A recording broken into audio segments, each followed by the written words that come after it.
O sa lahat ng viewers ng Busilak Diary, please subscribe. Ingat kayo. God bless you.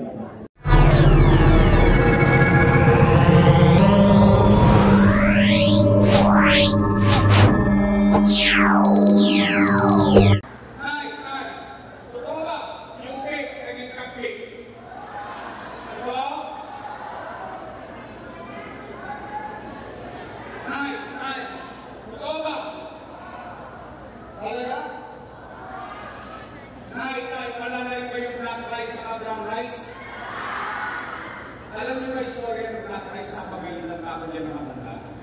Alam niyo sabi sa akin, ikaw, hindi mo na kami mahal. Bakit tunay? Binigay mo sa akin bigas, ulit pa. Maitim na. Makunat pa. Ang hirap pang lutuin.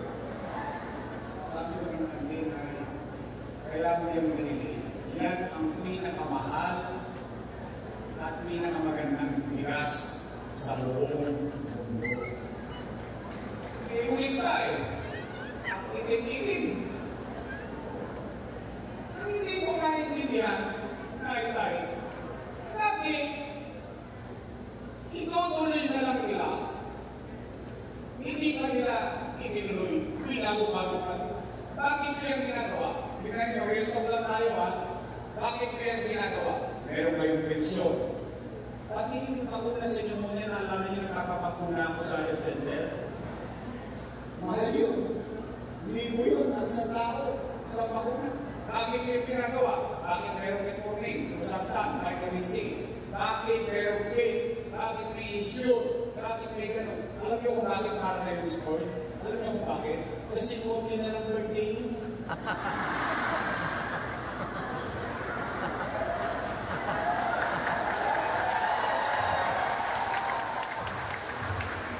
Manakot yan, maula lang yan.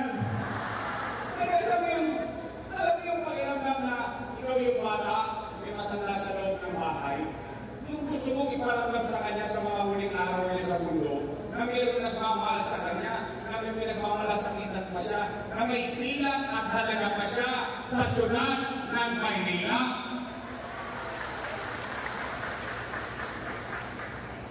Pagdating sa matanda, tipirin nila, pero kung makagastos sila ng suma-suma sa Rojas Boulevard, bilyon-bilyon.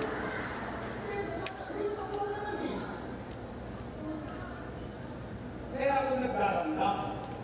Ang masakit ito, kasama ko sila gumawa nun. Ibig sabihin, alam nila yung dahilan ko kung bakit ko pinaprioritize yung mga matatanda sa Maynila. Kasi ba't yung sinabi ni Gigi, alam niyo sinabi niya, kung bata kami, malambot ang buto namin, matitigas ang buto nyo, inalagaan mo kami. Ngayon, marurupot na buto nyo, kami naman ang matigas ang buto. Ano ba naman alagaan namin kayo? Malam naman yung mga gobyerno. Ito, dito.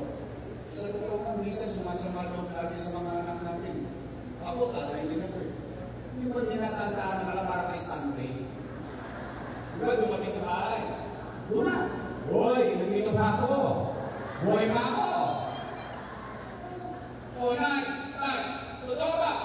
Na kapag ikaw ay hindi nabutante, tanggal ka na rin sa pensyon.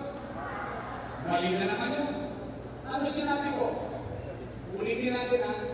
Simple nga lang eh. Mayaman, middle class, mahirap. Pag may pagkat, may sakit o wala. Botante o hindi.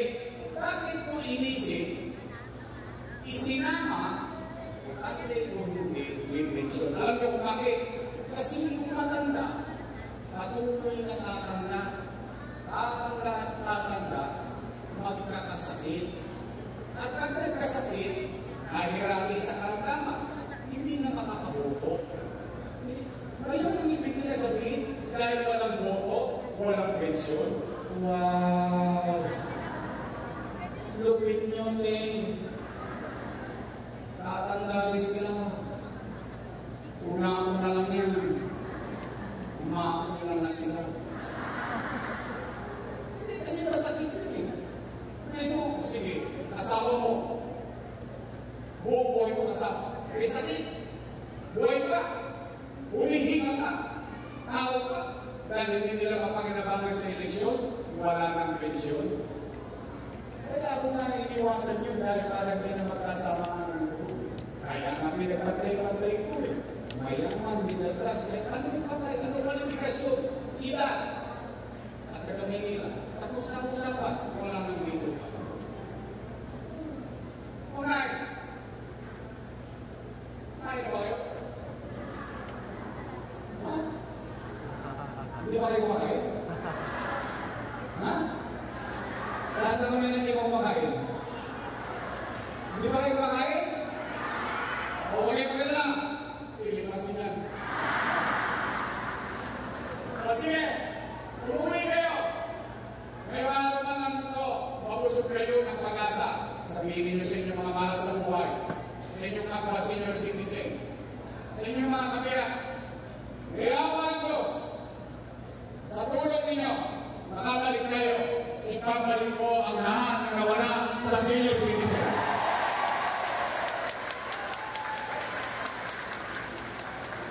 Pangalawa, Nay, totoo ba? Nakapag-magpapacheck ka pa sa health center, kailangan naka-online schedule ka ba? Wow! Sosyal? Ano, symptoms? It doesn't make sense. Nay, real talk. Ang health center, hindi ka para gamutin. Dahil ang health center, to give and address your immediate healthcare needs. Ibig sabihin, kapag may sakit ka, sa hospital ka. Pero yung regular na check-up mo, halimbawa, ako mo, sira ang ibig, may buta, may kulok, yan ka sa health center. Ikaw, na-high blood ka, health center. Kuha ka ng maintenance, health center. Pag may sakit sa hospital, ngayon, kailangan mo na magpamimig. Kailangan mo ka ng online schedule. Wow! Naitayari ito. Diyan yung mahalaga ng leader. Hindi niya naiintindihan ang katayuan ng kanyang mamamayan. Bakit? Sige, pagbigyan natin. Online schedule. Una, anong kailangan mo sa online? Cellphone. Libre ba cellphone? Postgas ka. Pangalawa, anong kailangan mo?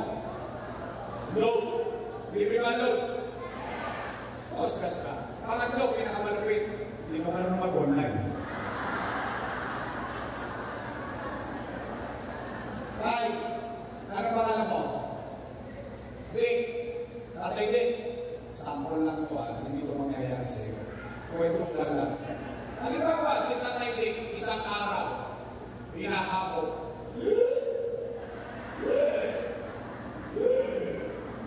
Apo, galit mo nga ako sa health center, magpapacheck up ako, hinahabol ako. Ano sabi ko nga po niya? Tumigil ka daw, wala kang online. Ano nangyari kay Tatay Dick?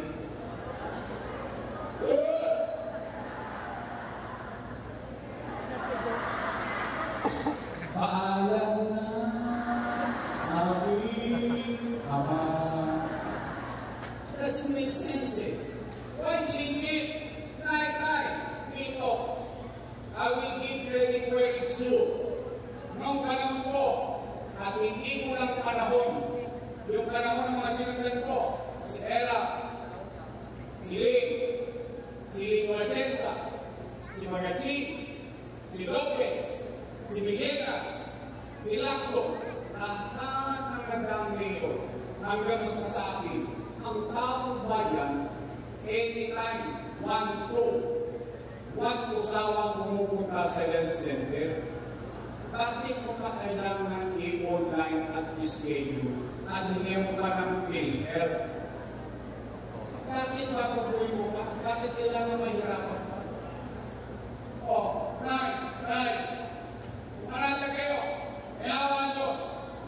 Sa tulong na nakabalik tayo, ibabalik ko ang metformin, Losartan, vitamin C sa matanda, vitamin C sa bata, yung bakuna sa matanda, yung bakuna sa bata, at magaan na sistema ng health center.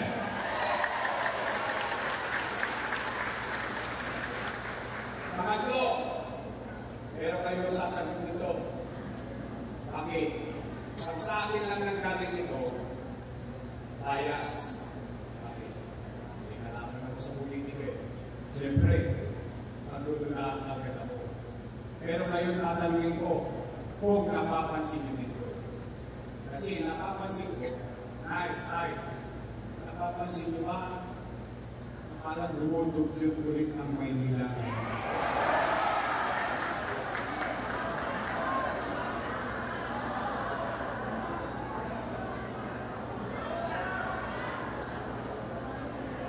So, pare-pareho tayo nakapansin. Pare-pareho tayo nakapansin. So, hindi lang ako nakapansin. Lahat tayo. Nay, ano nangyari sa atin? Wawaglit lang ako na wala. Tingnan ninyo ang nangyari sa atin. Lalabing-pito lang ang LGU sa Metro Manila. Ito hindi galing sa akin, ha? Galing ito sa Philippine Statistics Authority. Lalabing-pito lang. Pang-labing-pito pa tayo. Sa paglago, tinalo pa tayo. Nay, pasinin nyo dyan, ha? May isa dyan munisipyo. Alam nyo ano? Pateros. Talo pa tayo ng Pateros. Yung Pateros ang tinitinda lang doon, itlog, peno, at balot. Tayo pang 17, kulela. Ayan po, galing po yan sa listahan ng gobyerno. Ano nangyari? Nag-number 3 na nga tayo from number 16. Ngayon, balik na naman tayo pang 17. Nay, dito, kung tayo kulela, dito naman, tayo ang number 1. Sa krimen.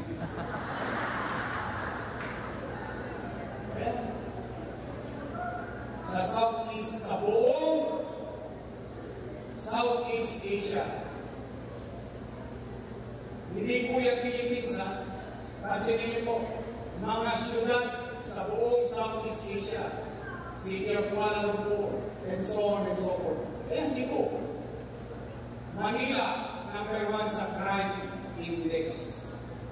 Yan, yung nakaraang taon. Ngayong taon na to, bumungad sa atin.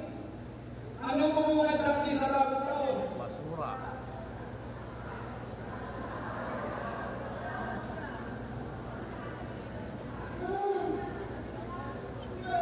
What's happening?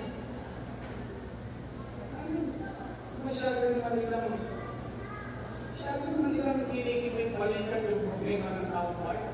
Nay, maluloko.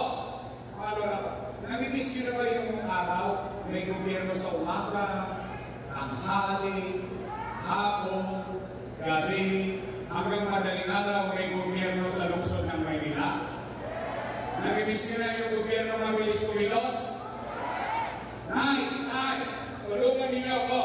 Together, we can make Manila great again. Pangapat at panghuli, para uwian na. Nakakabot pa kayo sa sinahin. Para mamaya pumila ko ng mga banderong wala naglupo sa akin nakipag-chismisan kay Isko. Pero, ito, ang pinakamahalaga. Bakit? Pera ng taong bayan. Mahalaga ba sa inyo? Mahalaga ba? Dapat lang. Pera nyo yun. Nay, itong mga dati kong kasama, noong araw, panay papuri sa akin. Puro papuri dito, papuri dito. Ngayon, ako na ang pinakamasama sa paningin nila. Ang sabi, si Orme, maraming iniwang utang. Narinig niyo yun? Narinig ko rin. Sila ba nagsabi nun? Yun din ang alam ko eh. Ano? Gusto ninyo malaman ang sagot? Dapat lang. Bakit?